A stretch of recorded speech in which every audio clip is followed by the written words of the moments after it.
இன்னைக்கு இந்த வீடியோவில் மிக மிக முக்கியமான எச்சரிக்கையான ஒரு ஆன்மீக பரிகாரத்தையும் ஜோதிட தாள்களையும் தான் இப்போ இந்த வீடியோவில் அதிரடியாக மேஷ ராசிக்காரங்களுக்கு பார்க்க போகிறோம். மேஷ ராசியில் பிறந்தவங்க என்ன ஆன்மீக தாள்களை பார்க்க போகிறோம், என்ன ஜோதிட தாள்களை பார்க்க போகிறோங்கிறத ஃபஸ்ட்டு இன்ட்ரோட தெரிஞ்சுக்குங்க. வரக்கூடிய மே மாதம் 26ஆம் தேதி ஒரு அதிபயங்கரமான நாள்.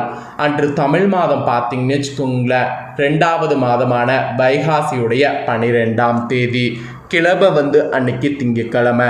வரக்கூடிய இந்த நாள் ஒரு சாதாரண நாள் கிடையாது.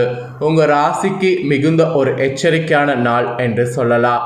அப்படி என்ன எச்சரிக்கையான நாள் அப்படின்னு கேட்குறீங்களா? இந்த நாள் பார்த்தீங்கன்னு வச்சுக்கோங்களேன், அமாவாசையானது வருது. வரக்கூடிய அமாவாசை வைகாசி மாதத்தில் வரக்கூடிய அமாவாசை.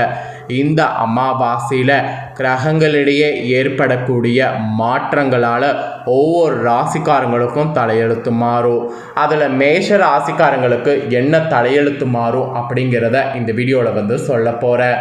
மேஷ ராசியில் பிறந்தவங்க உங்களோட ராசிக்கு இந்த அமாவாசையிலேருந்து என்ன தலையெழுத்து மாறுங்கிறத தெரிஞ்சுக்குங்க.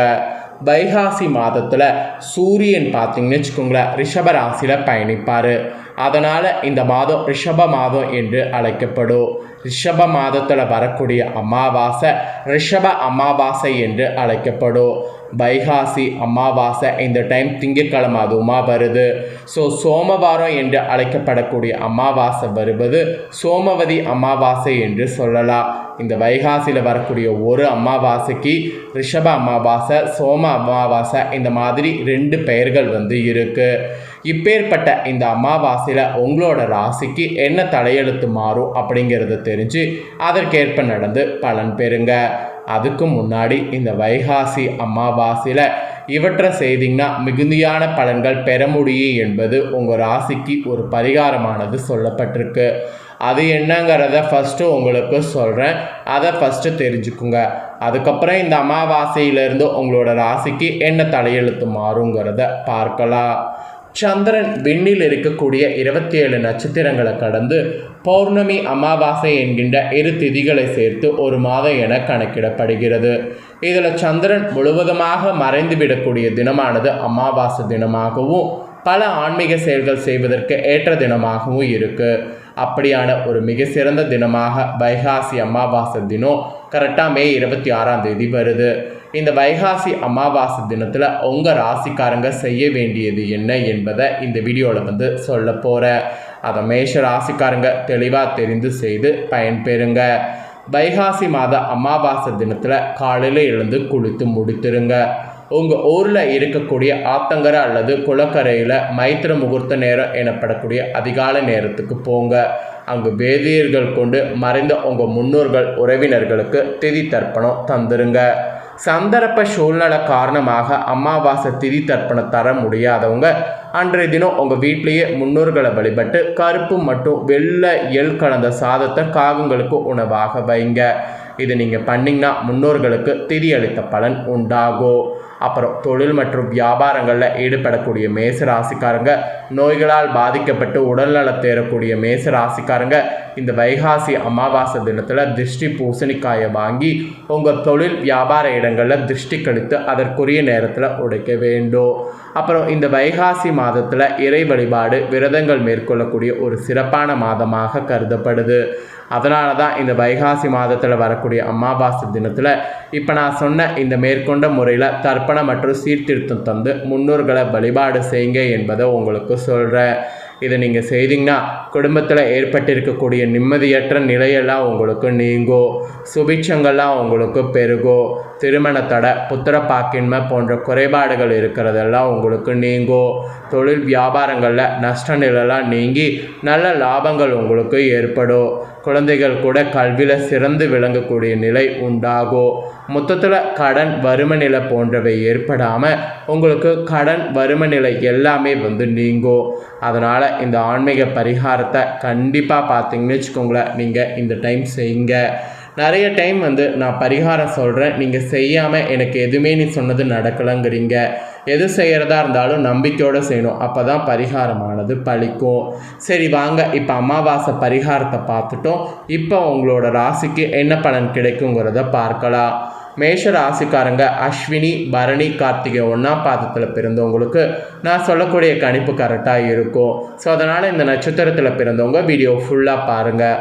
ஃபஸ்ட்டு அமாவாசையில் கிரகநிலை என்ன மாதிரி அமைஞ்சிருக்குங்கிறத சொல்கிறேன். கிரகநிலை என்ன மாதிரி அமைஞ்சிருக்குங்கிறத தெரிஞ்சுக்குங்க.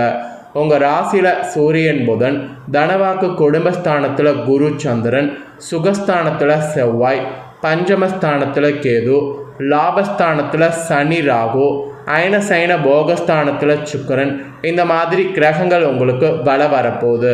இந்த மாதிரி கிரகங்கள் பல வரக்கூடிய அடிப்படையில் தான் இந்த அமாவாசையிலிருந்து நீங்கள் பெறக்கூடிய பலன்கள் ஜோதிடர்கள் இதுதான் என்பதை கணிச்சிருக்காங்க. அது என்னங்கிறத சொல்கிறேன், தெளிவாக அதை நோட் பண்ணிக்கோங்க. உங்களை நாடி வருபவர்களை நன்கு உபசரிக்க வேண்டிய உதவிகளை செய்யக்கூடிய மேசராசி என்பர்களுக்கு இந்த அமாவாசையிலிருந்து பண தேவை அதிகமாக உண்டாகும். அது மட்டும் இல்லாமல் இடமாற்றலாம் உங்களுக்கு ஏற்படலாம். அதே சமயம் ஆடை அணிகலன்கள் வாங்குவதன் மூலம் செலவு உண்டாகும். அதை விட எதிர்பார்த்த பணவரவுங்கிறது உங்களுக்கு இருக்கும். வாகன யோகமானது உங்களுக்கு மெயினாக கிடைக்கும். எழுத்து வகையில் கூட எதிலும் சிக்காமல் கவனமாக இருப்பது நல்லது.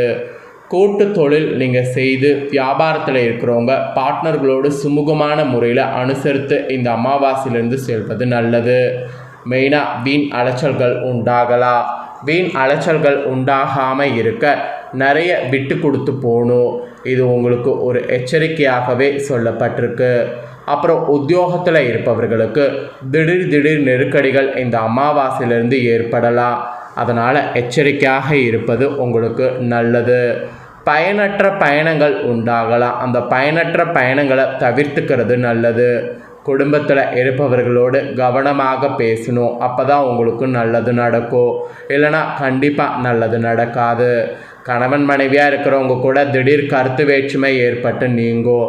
அதுக்கு நீங்கள் விட்டு கொடுத்து இந்த அமாவாசையிலிருந்து செல்லணும். பிள்ளைகள் வகையில் கல்வி தொடர்பான விஷயங்களில் கவனம் செலுத்தணும். அதெல்லாம் கவனம் செலுத்தலைன்னா உங்களுக்கு தான் நஷ்டம் ஏற்படும். அதனால் கவனம் செலுத்துவது நல்லது. வாக்குவாதத்தை தவிருங்க. வாக்குவாதத்தை தவிர்க்கலைன்னா அது உங்களுக்கு பேராபத்து. அதனால் வாக்குவாதத்தை தவிர்த்துருங்க. இந்த மாதிரி பல எச்சரிக்கைகள் உங்களுக்கு இந்த அமாவாசையிலிருந்து விடுக்கப்பட்டிருக்கு. பெண்களுக்கு பணவரவு திருப்தி தரும். வெளியூர் பயணலாம் செல்வதற்கு வாய்ப்பு நேரும். தோழிகளோடு நல்லா சுமூகமாக பேசி பழகுனீங்கன்னா உங்களுக்கும் அவங்களுக்கும் நிறைய நெருக்கங்கள் உண்டாகும். இது பெண்களுக்கு ஸ்பெஷலாக சொல்லப்பட்ட பலன்கள்.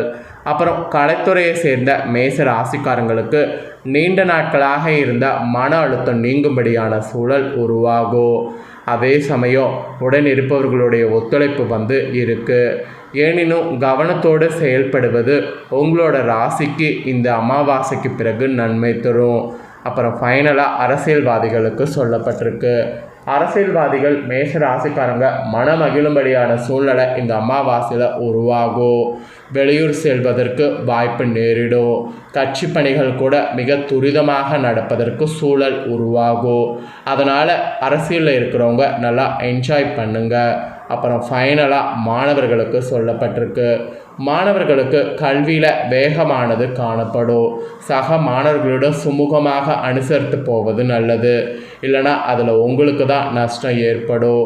அதனால் மாணவர்கள் சக மாணவர்களோடு எந்த ப்ராப்ளமும் வராமல் இருக்க சுமூகமாக அவங்கக்கிட்ட பேசி அனுசரித்து போங்க. இதெல்லாம் தாங்க மேச ராசிக்காரங்க உங்களுக்கு சொல்லப்பட்ட அமாவாசை பலன்கள். இந்த அமாவாசையிலேருந்து உங்களோட ராசிக்கு இந்த மாதிரியான பலன்கள் தான் கிடைக்க போகுது. ஸோ கிடைக்கக்கூடிய பலனை தெளிவாக இந்த வீடியோவில் உங்களுக்கு ஷேர் பண்ணிட்டேன். ஷேர் பண்ணதை உங்களோட ராசிக்கு நீங்கள் தெரிஞ்சிருப்பீங்க. தெரிஞ்சதுக்கேற்ப நடந்து பிளான் பண்ணி நடந்துக்குங்க. இந்த அமாவாசை பலனை நீங்கள் பார்த்து தெரிஞ்சு பலன் அடைஞ்சது போல் உங்கள் ஃப்ரெண்ட்ஸ் ஃபேமிலியில் இருக்கிறவங்களும் பார்த்து தெரிஞ்சு பலன் அடையணும்னு நினச்சிங்கன்னா வீடியோ லைக் பண்ணி ஷேர் பண்ணுங்கள். வீடியோவை உங்கள் ஃப்ரெண்ட்ஸ் ஃபேமிலியில் இருக்கிறவங்களும் பார்க்கட்டும். அவங்களும் வைகாசி அமாவாசையுடைய சிறப்பு பரிகாரம் செய்யக்கூடிய முறையெல்லாம் இந்த வீடியோவில் தெரிஞ்சு பரிகாரமும் செய்யட்டும். இந்த பலன்களை தெரிஞ்சு இதற்கேற்ப நடந்து பயனும் அடையட்டும். நெக்ஸ்ட்டு நம்ம சேனலில் நிறைய வீடியோ போடப்படும். அது எல்லாமே ரொம்ப யூஸ்ஃபுல்லான கண்டென்ட்டாக இருக்கும்.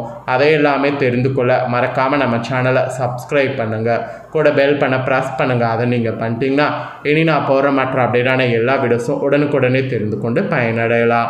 ஸோ மறக்காமல் சப்ஸ்கிரைப் பண்ணி பெல் பண்ண ப்ரெஸ் பண்ணிடுங்க. நெக்ஸ்ட்டு இதே போல் சுவாரஸ்யமாக வேறொரு வீடியோவில் வந்து உங்களை சந்திக்கிறேன். ஸோ சப்ஸ்கிரைப் பண்ணி பெல் பண்ண ப்ரெஸ் பண்ணி சப்போர்ட் பண்ணுங்கள். நன்றி.